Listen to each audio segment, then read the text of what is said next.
তো আমার এই যে এই আম বাগান দেখেন, এটা হচ্ছে আমার আম বাগান।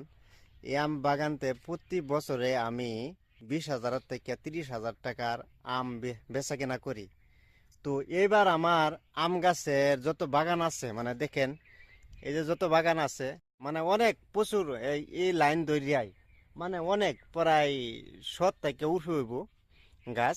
তো এইবার আমার মানে কি আম গাছের মানে বেশি ফল দিছে না।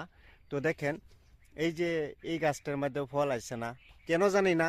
কারণ এই যে এটির মধ্যে বেশি ফল আইছে না মানে কি এবারে ধরুন দুই ফোরান হইব, মানে প্রথমবার হয়েছিল, তো এইবার মানে সেকেন্ড টাইম। তো এই যে আম বাগানের গাছটা দেখি আমি সেইভাবে ক্যামেরাটা কইরা দেখাবার পারছি না। এই যে দেখেন এই পুকুরের পাড়টা, এই যে দেখেন একটা পুকুর আছে।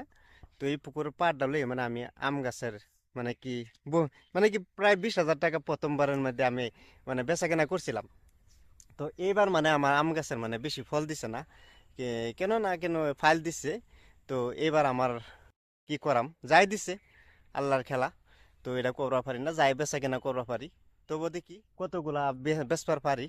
তো এরকম আইছে মানে সব গাছও আইছে না, এবার কিছু কম আইছে। তো আশা করি ভিডিওটা বেশি বেশি শেয়ার করে দেবেন। আর যারা নাকি আম আম খাইবার আম খাইতে মানে ইন্টারেস্ট পাই, তো দেখেন এই যে আম, এই যে আম ছোট ছোট হয়েছে। তো তারা ভিডিওটা বেশি বেশি শেয়ার করে দেবেন। আম খাইলে না জানি কত মজা লাগতো, যার সময় এর বড় হইব বা এবার খান।